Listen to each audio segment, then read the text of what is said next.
নমস্কার, 24 ঘন্টা আপনাদের সকলকে স্বাগত। নোট বাতিল ঘোষণার পর এক মাস অতিক্রান্ত। আম আদমি তো বটেই, মাস চালাতে গিয়ে হিমশিম খাচ্ছেন মন্ত্রীমশাইরাও। পাড়ার ওষুধের দোকান থেকে সেলুন সর্বত্র ধারে চলছে পঞ্চায়েত মন্ত্রীর।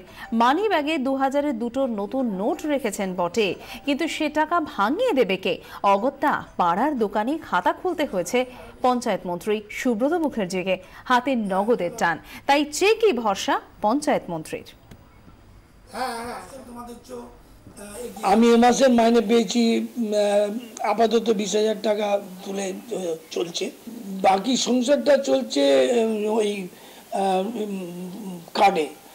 সমস্ত যা দরকার লাগে আমার সেভিং ক্রিম থেকে আরম্ভ করে এভরিথিং ওই কার্ডে নিয়ে আসে। আমাদের এই পাড়াটা একটা পাড়া পাড়া ভাব আছে, ফলে ওষুধের দোকানে আমার ধার, টেলিফোনের জায়গায় মানে টেলিফোন মানে আমাদের মোবাইলের টুকটাক যা জিনিস কিনেছি সেগুলো ধার, খবরের কাগজ ধার, আর একটা সেলুনে আমি মাসে যাই একবার, সেটা ধার। এগুলো সবই আমার ধারে চলছে, মানে ওরাই পরে নিয়ে নেবে আর কি, মানে খাতা খুলতে হয়েছে। নগদের আকাল, এক এটিএম থেকে আরেকটা এটিএমে ঘুরে বেড়াচ্ছেন পুরমন্ত্রী, কিন্তু কোথাও টাকা পেলেন না।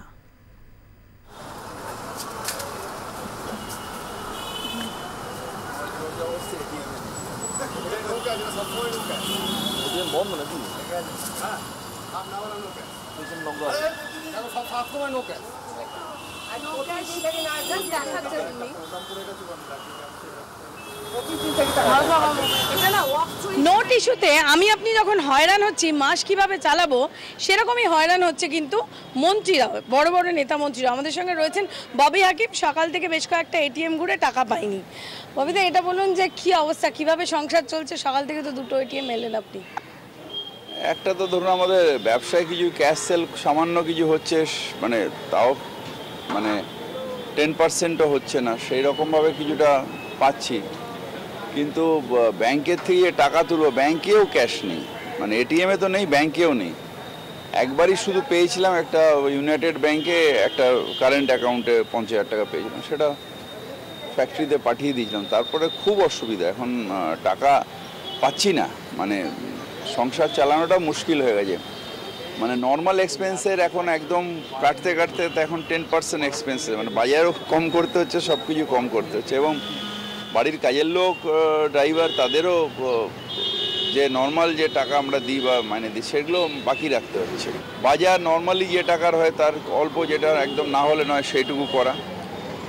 মুদির দোকান থেকে মান্থলি করে নেওয়া, ওষুধের দোকানে ধারে নেওয়া, পরে টাকা দেবো, এইভাবে। এটিএমে তো টাকাই নেই, তো লাইনে কোথা দিয়ে দাঁড়াবো? এইভাবে একটা হীরক রাজার দেশে আমরা বাস করছি। এই যত তাড়াতাড়ি যায় তত তাড়াতাড়ি দেশের মঙ্গল। কমলিকা সেনগুপ্ত আমাদের প্রতিনিধি রয়েছেন আমাদের সঙ্গে মুহূর্তে টেলিফোন লাইনে। কমলিকা, নোট বাতিল ঘোষণার এক মাস অতিক্রান্ত হয়ে গেছে, আম জনতা তো দুর্ভোগ পোয়াচ্ছেই, এবং তার সঙ্গে সঙ্গে আমরা সেই ছবি দেখালাম যে মন্ত্রী মশাই, পুরমন্ত্রী থেকে শুরু করে পঞ্চায়েত মন্ত্রী, তারাও রীতিমতো হিমশিম দশা এবং দুর্ভোগ পোয়াতে হচ্ছে তাদের। কমলিকা, একেবারেই আমরা যেরকম পুরমন্ত্রীকে দেখলাম তিনি এটিএম খুঁজে টাকা, মানে এটিএম গুলো বন্ধ, টাকা পাচ্ছে না, তার পাশাপাশি আমরা দেখলাম যে পঞ্চায়েত মন্ত্রী যিনি রয়েছেন, পঞ্চায়েত মন্ত্রীরও কিন্তু বেশ অসুবিধা হচ্ছে, এবং তিনি নয় চেকে পেমেন্ট করছেন, নয় সোয়াইপ করছেন, এবং তার কাছ থেকে এটাও জানা গেল যে তার বাড়িতে যারা কাজ করে তাদের কিন্তু পয়সা তিনি দিতে পারছেন না। গোটা জিনিসটা, অর্থাৎ গোটা সংসারটাই বেশ কিছু জায়গায় ধারের উপর চলছে, ওষুধ ধার করে কিনছেন পাড়ার দোকান থেকে। সুতরাং এই যে সমস্যাটা, সেই সমস্যাটা যেরকম ভাবে সাধারণ মানুষের হচ্ছে সেভাবে কিন্তু রাজনেতাদেরও হচ্ছে, এবং তাদেরও কিন্তু নানান রকম টেকনিক, সেলফ চেক দিয়ে অন্য কাউকে দিয়ে তোলানোর চেষ্টা করছে, বিভিন্ন রকম টেকনিক তারা নিচ্ছেন, কিন্তু তাতেও যে তাদের কতটা সফল হচ্ছে সেটা কিন্তু একটা বড় প্রশ্ন। একেবারে ধন্যবাদ কমলিকা সেনগুপ্ত আমাদের প্রতিনিধির সঙ্গে আমরা তখন টেলিফোনে কথা বললাম। এবং আপনারা দেখতে পাচ্ছেন একই সঙ্গে দুটো ছবি, এবং একদিকে যেমন আপনারা দেখতে পাচ্ছেন পঞ্চায়েত মন্ত্রী তিনি চেক লিখছেন এবং তার সংসার চালানোর জন্য হাতে ক্যাশ নেই, দুর্ভোগ পোহাতে হচ্ছে। আম জনতার মতো নোট বাতিলের ধাক্কা সামলাচ্ছেন এই মুহূর্তে পঞ্চায়েত মন্ত্রী, এবং খোদ পঞ্চায়েত মন্ত্রী তাকেও কিন্তু দুর্ভোগ পোহাতে হচ্ছে। এবং অন্যদিকে আপনারা দেখতে পাচ্ছেন এটিএম এর সামনে দাঁড়িয়ে রয়েছেন পুরমন্ত্রী ফিরহাদ হাকিম, এবং যেখানে নো ক্যাশ লেখা রয়েছে, এবং দুটো এটিএম তিনি সকাল থেকে ঘুরেছেন যেখানে তিনি ক্যাশ পাননি, এটিএম থেকে এটিএম ঘুরে বেড়াচ্ছেন পুরমন্ত্রী, কিন্তু সেই আম জনতার মতো তাদেরও এই একই অবস্থা। নোট বাতিল ঘোষণার 1 মাস অতিক্রান্ত, কিন্তু একই অবস্থা, মানুষের হাতে টাকা নেই। নোট বাতিলের পর কেটে গেছে 1 মাস, আর এই 1 মাসে ব্যাংকের পুরনো নোট জমা পড়েছে 11.5 লক্ষ কোটি টাকা। বাজারে নোটের যোগান রয়েছে 3.81 লক্ষ কোটি টাকা। অর্থাৎ এই পরিমাণ নতুন নোট এসেছে বাজারে, এখনো ঘাটতি রয়েছে 7.7 লক্ষ কোটি টাকার। নতুন নোটে এই টাকাটা এখনো বাজারে আসেনি। আরও একবার আপনাদের জানিয়ে দিই যে নোট বাতিলের পর কেটে গেছে 1 মাস, আর এই 1 মাসে ব্যাংকের পুরনো নোট জমা পড়েছে 11.5 লক্ষ কোটি টাকা। বাজারে নোটের যোগান রয়েছে 3.81 লক্ষ কোটি টাকা। অর্থাৎ এই পরিমাণ নোট বাজারে এসেছে, নতুন নোট বাজারে এসেছে, এবং এখনো পর্যন্ত ঘাটতি যেটা রয়েছে সেটা হচ্ছে 7.7 লক্ষ কোটি টাকার। নতুন নোটে এই টাকাটা কিন্তু এখনো পর্যন্ত বাজারে আসেনি, অর্থাৎ এখনো পর্যন্ত 7.7 লক্ষ কোটি টাকার বাজারে ঘাটতি রয়ে গেছে।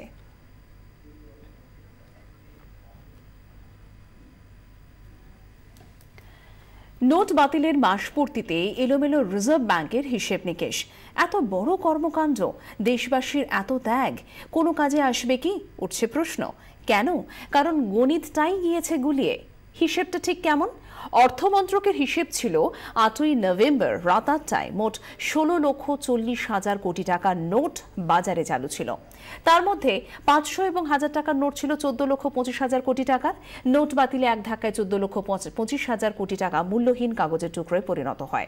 রিজার্ভ ব্যাংকের অনুমান ছিল 14,25,000 কোটি টাকার পুরনো নোটের পুরোটাই ব্যাংকিং ব্যবস্থায় ফিরবে না। বেশ কয়েক লক্ষ কোটি টাকা কালো টাকা ব্যাংকের বাইরে থেকে যাবে অনুমান ছিল রিজার্ভ ব্যাংক অফ ইন্ডিয়ার। রিজার্ভ ব্যাংকের সদ্য প্রকাশিত হিসেব বলছে 7ই ডিসেম্বর পর্যন্ত ব্যাংকে ঢুকেছে 11,55,000 কোটি টাকা। অর্থাৎ বাতিল নোটের 82% অর্থই ব্যাংকিং ব্যবস্থায় ফিরে এসেছে। এখনো নোট ফেরত দেওয়ার জন্য 20 দিন সময় রয়েছে দেশবাসীর কাছে। অর্থাৎ বাতিল নোটের সিংহভাগই ব্যাংকিং ব্যবস্থায় ফিরে এসেছে। কালো টাকার হিসেবে কি কেন্দ্র ভুল করে ফেলেছে, নাকি জালের ফাঁক দিয়ে গলে বেরিয়ে গেছে বেশ কিছু রাঘব বোয়াল? অর্থনীতিবিদদের একাংশ বলছেন দ্বিতীয়টি সম্ভাবনা উড়িয়ে দেওয়া যায় না। কেন? 3টি বিষয়কে তিনি সামনে রাখছেন তারা। প্রথমত, নোট বদলের নিয়মের ফাঁক গলে বেশ কিছু মানুষ নিজেদের কালো টাকাকে সাদা করে নিয়েছেন বলে অভিযোগ। আঙুলে কালি দেওয়া শুরুর পর নোট বাতিলের লাইন ছোট হয়। দ্বিতীয়ত, জনধন অ্যাকাউন্ট কে ব্যবহার করে বহু অসাধু ব্যক্তি নিজেদের কালো টাকা ব্যাংকে ঢুকিয়েছেন বলে অভিযোগ, আর সেই অ্যাকাউন্টগুলির ওপর নজর রাখা হচ্ছে। তৃতীয়, হাওয়ালার বিভিন্ন রুটের মাধ্যমে বেশ কিছু পরিমাণ কালো টাকা সোনা বা জমির মতো স্থাবর সম্পত্তিতে বদলে ফেলা হয়েছে বলে সন্দেহ। চতুর্থত, ব্যাংকের উচ্চপদস্থ কর্মীদের একাংশই মোটা কমিশনের বিনিময়ে বহু অসাধু ব্যক্তির টাকা বদলে দিয়েছে বলে অভিযোগ। দেশ জুড়ে বিভিন্ন বাণিজ্যিক ব্যাংকের 50টি শাখা এই কাজে চিহ্নিত করা হয়েছে।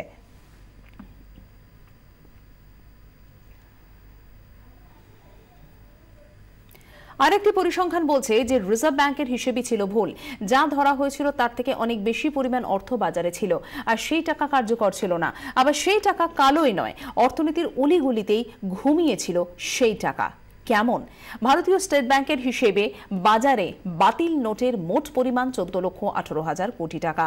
রিজার্ভ ব্যাংকের 9 নভেম্বরের তথ্য বলছে বাতিল নোটের পরিমাণ 15,44,000 কোটি টাকা। সরকারি হিসেবে বাতিল নোটের উদ্বৃত্ত পরিমাণ 1,26,000 কোটি টাকা। এর মধ্যে বাণিজ্যিক ব্যাংক এবং এটিএমগুলিতে সঞ্চিত নগদের পরিমাণ 75,000 কোটি টাকার। রিজার্ভ ব্যাংকের 4,000 কারেন্সি চেস্টেও প্রচুর পরিমাণ টাকা সঞ্চিত ছিল। আরবিআই যে ব্যাংকগুলির রাখার টাকা নগদ জমার অনুপাত এবং উদ্বৃত্ত অর্থ থাকে কারেন্সি চেস্টে।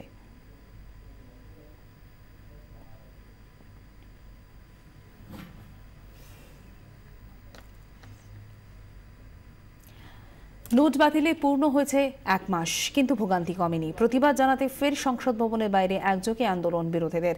আজ গান্ধী মূর্তির সামনে কংগ্রেস, তৃণমূল, সিপিএম, বসপা সকলের ঐক্যবদ্ধ আন্দোলন। রাহুল গান্ধী, সুদীপ বন্দ্যোপাধ্যায়, সীতারাম ইয়েচুরি সকলের হাতে কালো ব্যাজ। বিরোধীদের প্রশ্ন একটাই, ভোগান্তির শেষ কবে?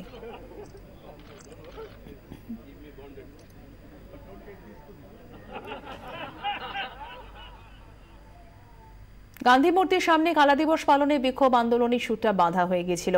সংসদের অধিবেশন শুরু হতেই যেন একেবারে ভীম গর্জন। রাজ্যসভায় আর 5টা দিনের মতোই হই হট্টগোল।